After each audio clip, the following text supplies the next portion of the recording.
a que abran su Biblia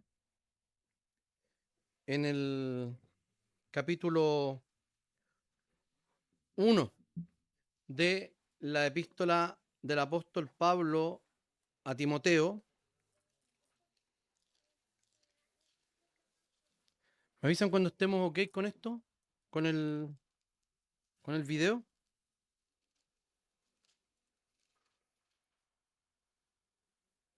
Primera Timoteo 1, versículo...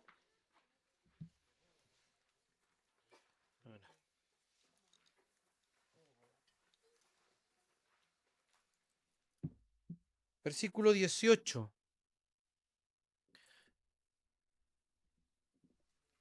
Pido disculpas por mi ropa de hoy día. Ya recibí un pequeño reclamo, literal, pequeño reclamo. Pastor, ¿qué le pasó hoy día que está vestido así? Nada, le dije. ¿Por qué? No, porque siempre usted está con su corbata y con su traje. ¿Y qué pasó? Y yo le digo, nada en realidad, y no me quería vestir así. ¿Cómo prefieres que me vista? Como usted quiera.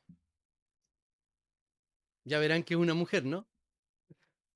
Y luego dice, pero dime la verdad. Más como antes. Es que ya estoy acostumbrada. Bueno, ahí el que tenga oídos que oiga. Yo creo que la mamá o el papá ya identificó quién es. Premio. Vale, ya. Voy a leer entonces la epístola del apóstol Pablo a Timoteo, la primera, en capítulo 2 y el versículo 18. Timoteo, hijo mío, te encargo este mandamiento para que conforme a las profecías que antes se hicieron acerca de ti, presentes por ellas la buena batalla, y sigo, y mantengas la fe y la buena conciencia, que por desecharlas algunos naufragaron en cuanto a la fe, entre ellos Himeneo y Alejandro, a quienes entregué a Satanás para que aprendan a no blasfemar. Vamos a orar al Señor. Señor, te damos infinitas gracias por esta tu palabra. Te rogamos, Señor, que tú nos hables por medio de ella, que podamos, Señor, ver en ella nuestras debilidades, nuestras faltas, Señor, tu perfección, y podamos, Señor, ser los padres que tú quieres que seamos para nuestros hijos. Oramos en el nombre y en los méritos de nuestro Señor Jesús. Amén. Los voy a invitar a que veamos la escena que nos va a servir para ilustrar el sermón del día de hoy.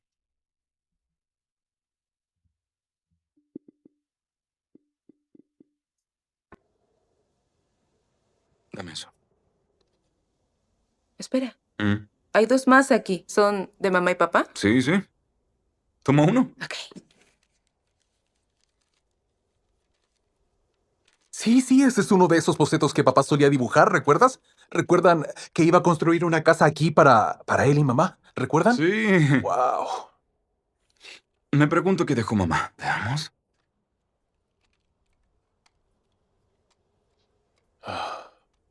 ¿Mamá dejó una cinta?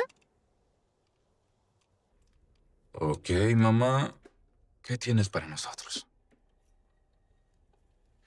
Hola chicos, soy yo, su papá. No puede ser. Es 1993 y están todos en sus habitaciones aquí en la cabaña tratando de descubrir qué van a poner dentro de la cápsula para refrescar sus memorias. Kevin desearía estar viendo Jurassic Park con Sophie ahora. Mi Katie está volcando su corazón como de costumbre. Y Randall está pensando demasiado. No es de extrañar, amigo. Como sea. Tuve la loca idea de construir una casa más grande aquí para su madre y para mí de viejos. Y su madre me atrapó mientras yo la dibujaba. Me avergoncé, lo arrugué y lo tiré a la basura.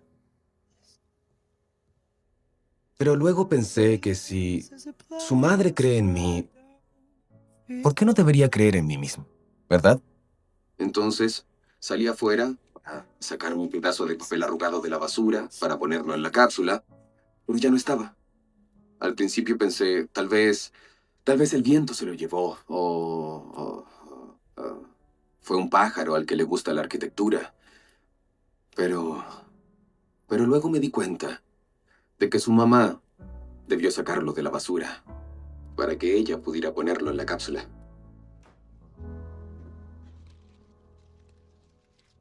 Out in the garden where we planted the seeds. De nuevo, porque ella cree en mis sueños. Para cuando ustedes escuchen esto, van a ser adolescentes. Y de seguro serán más difíciles para nosotros de lo que ya son. Así que permítanme Recordarles que su madre es el tipo de mujer que entierra un garabato horrible porque cuando se trata de la gente que ella ama, nunca se equivoca. Y Rebeca, si escuchas esto, y me he vuelto estúpido en la mediana edad, y no te digo lo suficiente que te amo. Vaya, va a ser realmente vergonzoso si fue un pájaro el que se robó mi dibujo y nunca llegó a la cápsula, así que... Ok.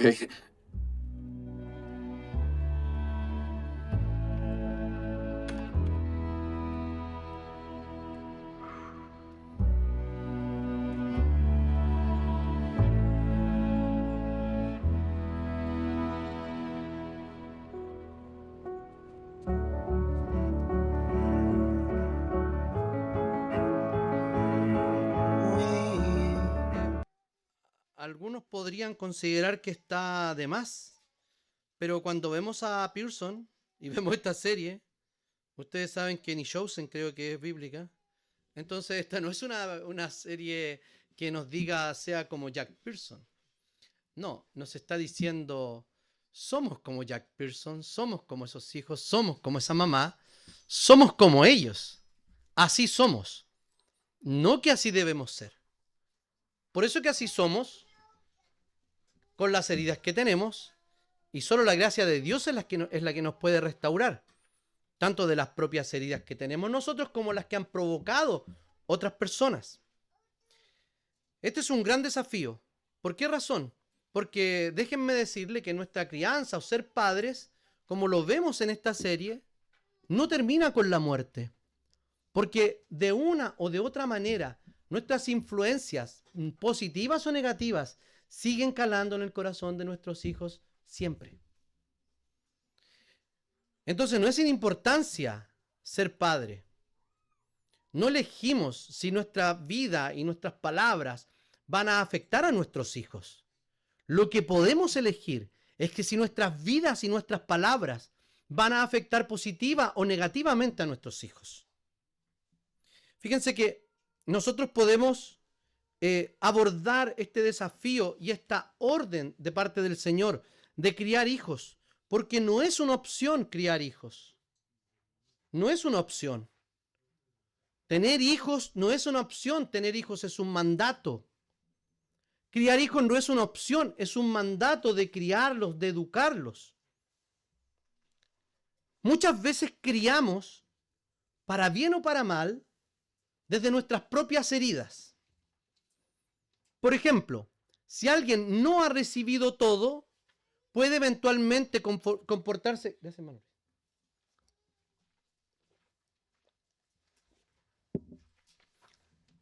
Puede eventualmente tomar ese foco y esa guía para criar a los hijos. O sea, yo no tuve esto, esto y esto, y a mis hijos no les va a faltar nada de esto y de esto. Y todos sabemos que eventualmente esto podría ser contraproducente. Porque si no tenemos un criterio bíblico y equilibrado, lo que vamos a hacer es muy probable que criemos pequeños tiranitos que creen que se lo merecen todo, y eso no les va a traer problema probablemente hoy día, pero sí en el futuro. Entonces criamos muchas veces a partir de nuestras heridas. No voy a hacer nada de lo que hicieron mis papás conmigo, o no puedo dejar de hacer aquello como mi padre o mi madre me crió. O sea, mi mamá me crió así. Así que así es la cuestión. Déjenme decirle que no. Que cuando nosotros hacemos eso, ponemos las acciones de nuestros padres, buenas o malas, con la autoridad que solo la Escritura tiene. Que esto se debe hacer de determinada manera. Entonces criamos desde las heridas que tenemos. Debemos criar entonces no desde allí, desde lo que nos afectó, que también es relevante, pero tenemos que ser capaces y dejar que el Señor redima también esa parte de nuestra vida. Debemos criar desde la Escritura. Y cuando hablamos de crianza, siempre hablamos de Efesios capítulo 6, ¿cierto? Que sería de enseñanza, enseñar a los hijos y disciplinar. Esta tensión que hay es muy apropiada e interesante porque lo que hace es poner la educación, que sería poner sentido en la mente, y la disciplina. O sea, ¿qué pasa cuando los hijos se comportan de manera contumaz y rebelde? ¿Cierto?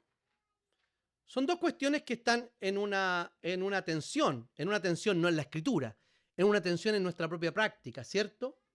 Porque la cachetada rápida es súper eficiente para el momento, ¿o no? Es como alguien que tiene úlcera y toma Gaviscon. ¿Qué es lo que hace el Gaviscon? Le recubre, pero ¿qué hace? Le alivia, pero no le sana. O sea, el paipazo más rápido del oeste tiene efectos temporales. Y hay padres y madres que solo pegan paipazos. Pero no, perdón, no, me equivoqué. Disciplina. Y los otros solo ponen sentido en la mente. Padres que no respetan el desarrollo cognitivo de sus hijos. Es como cuando nosotros creemos que nuestro perrito, le hablamos muchas cosas y nosotros decimos, sí me entiende. No nos entiende. Nuestros hijos de 1, 2 años necesitan instrucciones claras porque no entienden todo lo que decimos. A los 20 segundos perdimos su atención. Hay que ser claros en lo que le hablamos a los niños. Tratarlos como niños. No hablarles como adolescentes. Entonces, esta tensión existe en nuestra mente. Entonces hoy día no vamos a hablar de la disciplina. Hoy día vamos a hablar de todo lo demás. De cómo debemos criar y cómo nuestra crianza va a tener efectos hasta después de que nosotros nos muramos. Los invito a que abran su Biblia. No, vamos entonces a tomar esta relación que existe entre Pablo y Timoteo, que precisamente le llama de esta manera en el versículo 18. Le dice, Timoteo, hijo mío. Vamos a tomar esta relación que tiene Pablo para extraer algunos principios generales sobre la educación de nuestros hijos.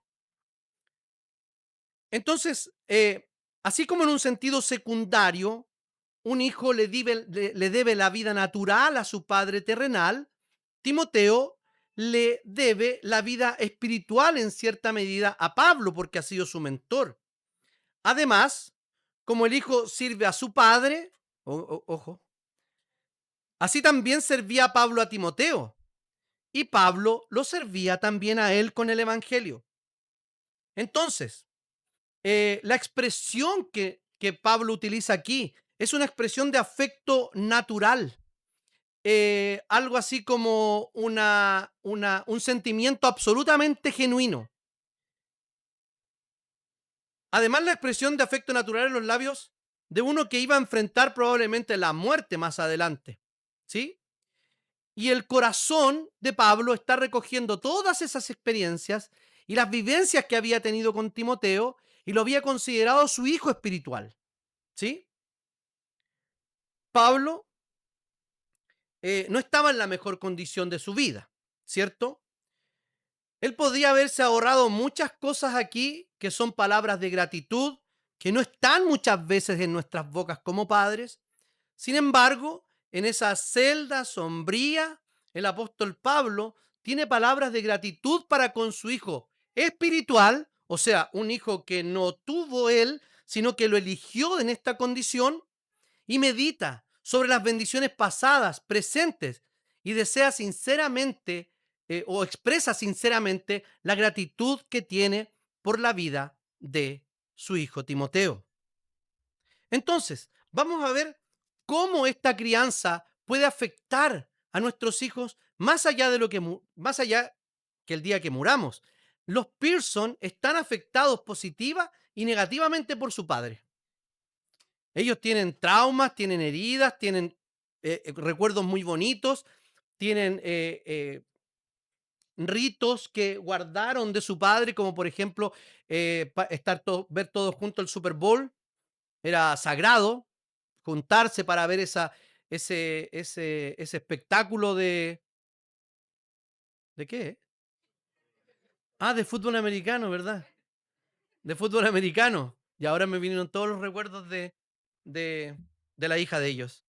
Eh, entonces es una cantidad de cosas que Pearson le heredó a sus hijos. Y entre ellas pasó esto, entre otras muchas escenas, que él trata de entregar con sabiduría cierta perspectiva de la vida. Pearson no era un papá cristiano, ¿cierto? Pero fíjense que tiene exactamente las mismas sombras y luces que tiene un papá creyente, una mamá creyente. Porque nosotros no somos perfectos como padres. Y muchas veces nuestra frustración proviene de allí. Porque pensamos lo siguiente, que si nosotros hacemos exactamente lo que la Biblia nos dice que debemos hacer con nuestros hijos, entonces de manera automática esto debería funcionar y tener tales y tales resultados. Sin embargo, no es automático porque dejamos fuera aquí un elemento tremendamente importante que también está allí. Dice que lo que dejamos fuera es el factor hijo. ¿Por qué? Porque Kate tiene sus propios problemas. Y Randall tiene su propia forma de ser. Está sobrepensando allí todavía y el papá se lo dice. Y Kevin, un romántico empedernido que quería estar viendo Jurassic Park con su novia de siempre y su esposa con la que se casó de manera apresurada, como a los 20 años, 21 años en Estados Unidos, a Sophie.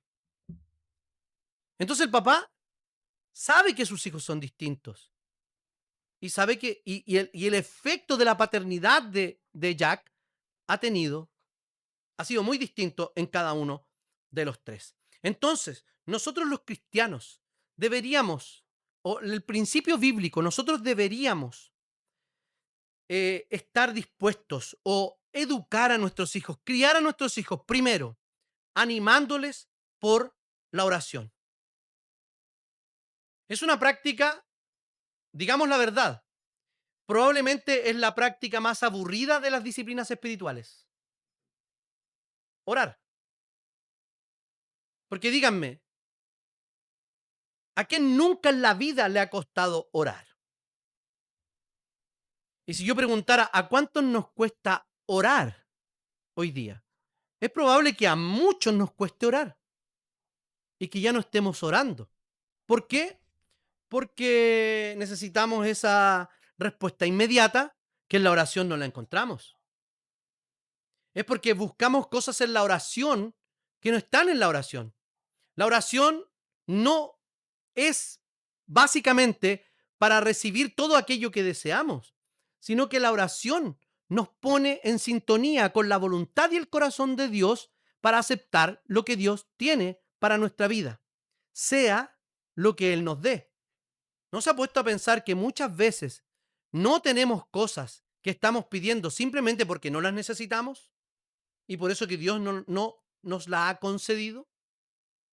Entonces, orar por los hijos es una cuestión tremendamente importante. En la oración, en la apertura de la carta, dice: amado hijo, que tengas gracia, misericordia y paz de Dios el Padre y de nuestro Señor Jesucristo. ¿Qué está pidiendo entonces Pablo para Timoteo de parte de Dios? Fíjense que lo primero que pide es gracia. En la relación con nuestros hijos, parece que la gracia se suspende. Parece que la gracia no existe. ¿Por qué? Porque nos transformamos en legalistas y nuestros hijos tienen que cumplir indefectiblemente ciertas normas que tenemos, sean bíblicas o no, de manera perfecta. ¿O no es así? Y la disciplina es ejercida inmediatamente que una de esas normas no se cumpla. Es claro que hay cosas en las cuales debemos ser estrictos, sobre todo cuando hay agresión, violencia o contumacia, que es desobediencia que enfrenta a la autoridad. Pero no todas las cosas son para que nuestros hijos se porten bien. Entonces la gracia es el perdón desmerecido que todos nosotros necesitamos y también ese favor de Dios que transforma el corazón. Entonces para nuestros hijos no debemos pedir buenos comportamientos. Deberíamos estar pidiendo que la gracia del Señor actúe en el corazón de nuestros hijos. Así como la gracia debería estar actuando en nuestro propio corazón, ¿o no? Porque en este sentido de la dependencia de la gracia, estamos exactamente parados en la misma situación delante de Dios. Nuestros hijos necesitan de la gracia de Dios, tanto como nosotros, para poder obedecer. En segundo lugar, pide misericordia. La misericordia es afecto tierno, cordialidad, mostrando a quien está en una situación difícil. Nuestros hijos, independientemente de la vida que lleven, e independientemente de la etapa en que estén de su vida, siempre nosotros deberíamos pedir misericordia para ellos. ¿O alguno de nosotros no necesitamos en algún momento de nuestra vida misericordia? ¿Pero qué estamos pidiendo habitualmente? Estamos pidiendo que nuestros hijos se porten bien. Y es altamente probable que estemos alimentando el ídolo de la aprobación y de nuestra propia imagen. ¿Cómo es posible que el hijo de tal se porte de esta manera? ¿O no? Entonces esa misericordia también debe ser un motivo de oración por nuestros hijos. Y luego dice paz. ¿Por qué pide paz? Significa que la conciencia, que tenga la conciencia de haber sido reconciliado por Dios, con Dios, por la obra mediadora y consumada de Jesucristo. O sea, dale la confirmación a mi hijo de que es un hijo tuyo. ¿Cuántas veces creíamos que debíamos orar así por nuestros hijos? Porque muchas veces pedimos por nuestros hijos otras cosas y habitualmente son nuestros propios anhelos no cumplidos, que le endosamos a nuestros hijos cuestiones que nosotros no pudimos cumplir. Queremos que ellos los cumplan por nosotros, con la absurda razón de decir, es que quiero que sean mejor que yo. ¿Qué significa ser mejor que alguien? ¿Significa que vaya a la universidad? ¿Significa que tenga un mejor sueldo? ¿Cuál debe ser la actitud al orar? Vamos a ver otros textos de Timoteo, 2 Timoteo 1:3. Doy gracias a Dios, a quien como mis antepasados sirvo con limpia conciencia, de que siempre, día y noche, me acuerdo de ti en mis oraciones. Esto se lo está hablando a Timoteo en su segunda carta, probablemente una de las últimas cartas de Pablo. ¿Cómo debemos orar entonces por nuestros hijos? Con actitud de gratitud. La gratitud o el contentamiento es lo contrario a la inconformidad y a la ingratitud. O sea, ser gratos por la vida de nuestros hijos.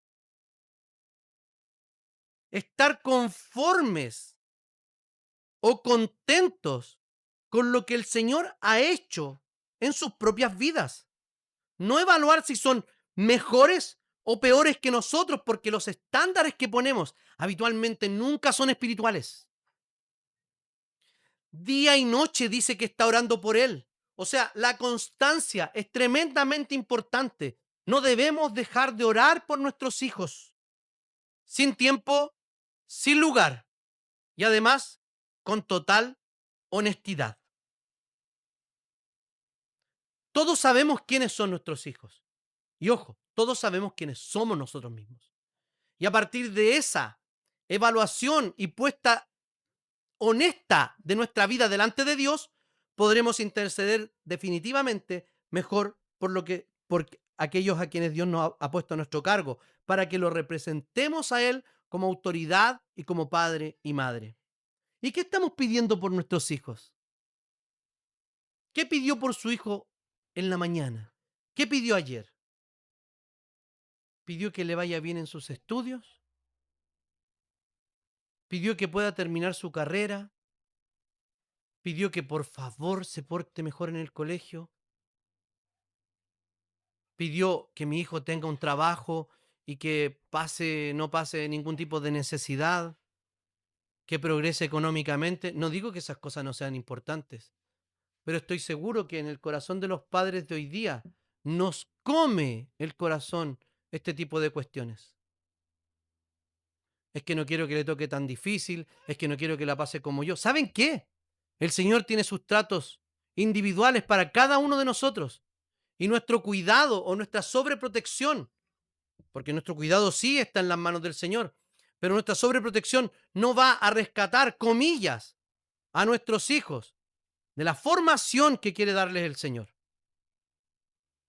Entonces, ¿qué estamos pidiendo por ellos? ¿O qué estamos pidiendo para ellos? ¿Dónde está el foco de nuestra oración? ¿Acaso es que tenga paz, que reciba misericordia del Señor y gracia de Dios, que se acerque más al Señor, que sea más lleno de su palabra, que sean hombres y mujeres, etcétera, etcétera? ¿O están orando para que su hijo compre un auto mejor que el que usted tiene? Para que no ande en un cacharro y pase en pana como yo. Puede ser parte de la oración. El punto es que es muy probable que esas cosas llenen nuestra oración permanentemente.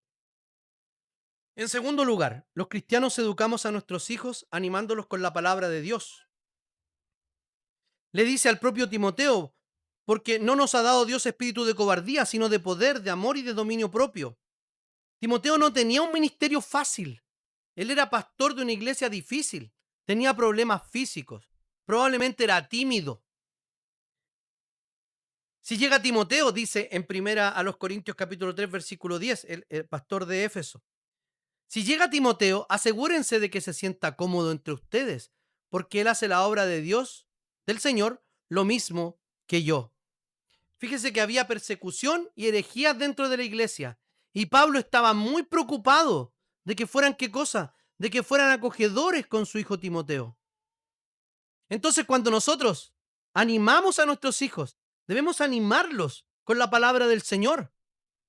El Espíritu Santo le proveía de varias cosas: amor, poder y dominio propio. Encontré una paráfrasis de esta parte de un devocional escrito por una mujer que dice así: querido hijo Timoteo, combate esa tendencia tuya de tener temor. El Espíritu Santo te ha sido dado a ti y a mí y a todo creyente. No es un espíritu de timidez, sino de poder, amor y disciplina personal. Benefíciate de ese poder sin límites, que nunca falla. Proclamarás la verdad de Dios, de ese amor inteligente y con propósito, y darás consuelo a los hijos de Dios hasta el punto de visitarme en la cárcel romana. Además, benefíciate de la siempre necesaria disciplina personal, el autocontrol donde la disposición de una mente sana en acción, y librarás la batalla de Dios contra la cobardía, tomando tú la iniciativa.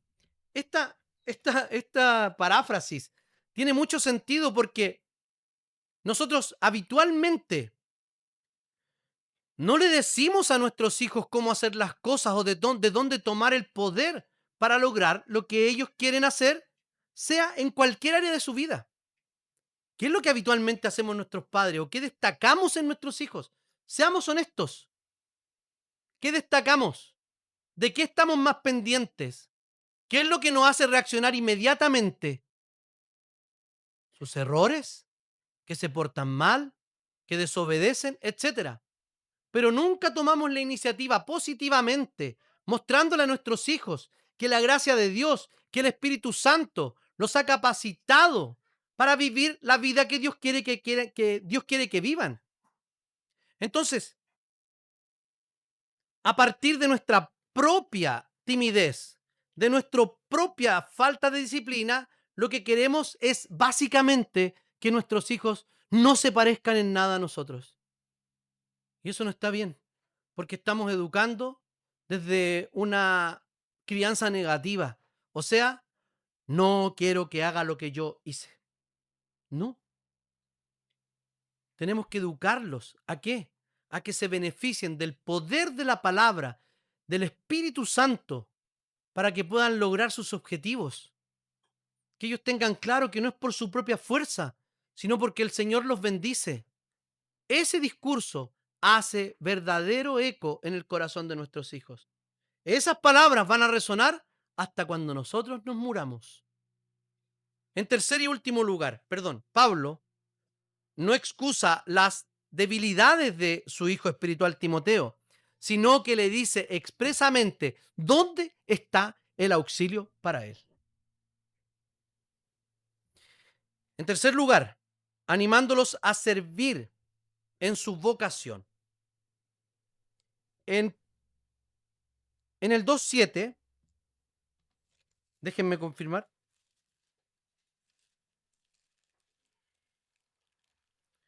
Dos del 1 al 7 es la segunda. Segunda, tu hijo mío, esfuérzate. Sí, segunda de Timoteo. Estamos en Timoteo. Las dos cartas de Timoteo. Animándolos a servir a Dios con fidelidad en su vocación. Segunda a Timoteo 2 del 1 al 7. Tú, hijo mío, esfuérzate en la gracia que tenemos en Cristo Jesús. Lo que has oído de mí ante muchos testigos, encárgaselo a hombres fieles que sean idóneos para enseñar también a otros. Tú, por otra parte, sufre penalidades como buen soldado de Jesucristo. Ninguno que milita se enreda en los negocios de la vida a fin de agradar a aquel que lo tomó por soldado. Y tampoco el que lucha como atleta es coronado, sino lucha legítimamente. El labrador, para participar de los frutos, debe trabajar primero. Considera lo que digo, y el Señor te dé entendimiento en todo. 4 cuestiones básicas que aparecen aquí. Primero, le dice que se esfuerce mucho. ¿Pero en qué? Lea el texto. En la gracia de Cristo Jesús. Entonces, en vista de todo lo dicho en el capítulo 1, que le habla de los ejemplos de fe de su madre y de su abuela Loida y Eunice, el don del Espíritu Santo a Timoteo, la salvación que espera a quien persevera, el maravilloso llamamiento, en todo eso le dice a Timoteo que en esas cosas él se esfuerce. Que vea que la gracia de Dios es la que obra en su corazón. Que solo por la gracia de Dios el esfuerzo puede traer frutos. Porque lo más probable es que cuando nosotros nos esforzamos y tenemos fuerza propia, confiando en nuestras propias fuerzas, nos vamos a frustrar tarde o temprano. Sin embargo, cuando nos esforzamos en la gracia del Señor, eso quiere decir que tenemos conciencia que es la gracia, el poder de Dios que nos capacita para lograr lo que tenemos. Fíjense que ni siquiera es necesario o no necesariamente debemos cambiar todos nuestros objetivos, tanto para nuestra vida como para la de nuestros hijos, sino ubicar en el lugar correcto el corazón y decir a nuestros hijos dónde ubicar su corazón. Porque díganme, ¿está mal querer que nuestros hijos logren una profesión o un oficio que les provea un buen pasar económico? ¿Está mal? No, no está mal. Entonces, ¿qué está mal con respecto al mismo objetivo? Que ese sea el foco, que ese sea el centro de la vida, que eso es lo único que nos mueve. Fíjense que si nosotros cambiamos el origen de la fuerza para lograr ese objetivo, la vida cambia. Y la vida de nuestros hijos va a cambiar. Porque van a lograr mejores o peores resultados, no lo sé, pero van a lograr los resultados sabiendo que es la gracia de Dios la que los ha guiado en esa vocación. Luego dice que sufran solo por Jesucristo. Es la única persona por la que debemos sufrir. Sin embargo, muchos de nuestros sentimientos de sufrimiento están relacionados con otra cosa que no es el Evangelio y que no es Jesucristo. Muchas veces nosotros estamos sufriendo por cuestiones que no tienen nada que ver con Jesús. ¿Y que tiene que ver con qué? Con las cosas que no podemos lograr, con las cosas que no podemos tener. Y eso se lo transmitimos indefectiblemente a nuestros hijos, porque estando en la miel, todo se pega. ¿Sabían ese dicho? Estando en la miel, todo se pega. Entonces les estamos entregando estructuras cosmovisionales, o sea, lentes para que vean la vida de una manera errónea. Sufre, hijo, pero sufre solo por la causa de Jesucristo. Y los hijos deben aprender que ser cristiano nos va a traer tarde o temprano, en mayor o menor medida, cierto tipo de sufrimiento. Y no solo por persecución, sino por tomar decisiones. Por ejemplo, cuando uno de nuestros hijos ama a una mujer, a un hombre, que claramente no es con quien se tiene que casar, por ejemplo, porque no comparte su misma fe, ese sufrimiento, esa tensión dolorosa, si se obedece, va a doler y va a sufrir. Pero podemos relajar esa tensión y ese dolor. ¿Saben cómo? Desobedeciendo. Pero cuando esa tensión nosotros la evitamos ahora, ciertamente el dolor se extiende para el futuro. Porque casarse, por ejemplo, en este solo caso, casarse con un no creyente, no es algo sencillo. Nuestros hijos tienen que tomar decisiones y las van a tomar ellos. Pero debemos enseñarle que ser cristiano significa muchas veces sufrir. Entonces, que agrada al Señor, dice que no se enrede en otras cosas. Enredarse no es participar en el mundo como un creyente en misión permanente, sino básicamente como un agente secreto. Nadie sabe que es creyente. Tomamos o nuestros hijos toman los valores de este mundo porque eso nunca va a traer buenas consecuencias y nunca va a agradar a Dios. Lo que va a pasar es lo mismo, exactamente lo mismo que antes. O sea, va a reducir la tensión, va a sacar un poquito de presión de la olla, pero son efectos temporales. Cuando nosotros creemos que ese tipo de acciones de seguir al mundo nos va a traer realmente beneficio. Y luego la ética del trabajo también. Nuestros hijos deben aprender, aquí como el propio Pablo lo estaba diciendo, hoy día es la era del vivo, ¿cierto? La era del vivo, y lo estudiamos en la clase anterior, ¿cierto? Pero el vivo que es capaz de hacer cualquier cosa. El Señor nos llama a ser astutos y a prever el futuro. Pero no nos dice que vivamos esta era, esta cultura del vivaracho. Por ejemplo, haciendo un trabajo mal hecho, sacando la vuelta. El mejor ejemplo que vemos en todo esto es la persona de Jesucristo. ¿Saben por qué? Porque debemos animar a nuestros hijos en la oración. Primero, ¿saben quién oró hermosamente por nosotros? Jesús. Juan registra aquellas palabras que Jesús oró por nosotros, que el Señor nos protegiera del mundo, que nos guardara con su verdad, etc. También no solo debemos animar a nuestros hijos en la oración, debemos animarlo en la palabra. Ojo, aquí es una cuestión súper intencionada, que no es solo repetirle textos bíblicos a los niños, sino sentarnos y explicarles la Escritura. ¿Saben qué? Yo me doy cuenta en el catecismo que los niños entienden. No los debemos subestimar. Y ánimo en la vocación. Nuestros hijos están llamados para hacer algo en este mundo. Nosotros debemos ayudarlos a descubrir y descubrirlo con ellos y animarlos en ese propósito. Entonces, ¿cómo criamos a nuestros hijos? En estas tres verdades que nos enseña esta relación espiritual de padre e hijo de Pablo. Oremos por ellos, prediquémosles la palabra y apoyémoslos en aquellos que ellos quieren desarrollar. Vamos a orar.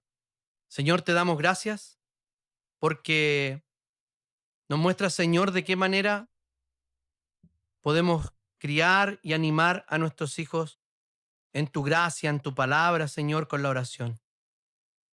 Te pedimos, Señor, que por ellos, para que tú les des misericordia, gracia y convicción de que son tuyos. Permítenos, Señor, ser disciplinados también para educarlos en tu palabra y contarles las grandes cosas que tú has hecho por tu pueblo. Y también, Señor, permítenos ser lo suficientemente tolerantes y compasivos, Señor, respecto a lo que ellos quieren hacer de su vida. Te pido, Señor, que tú nos des sabiduría en ello, que no nos proyectemos en ellos, Señor, y que no queramos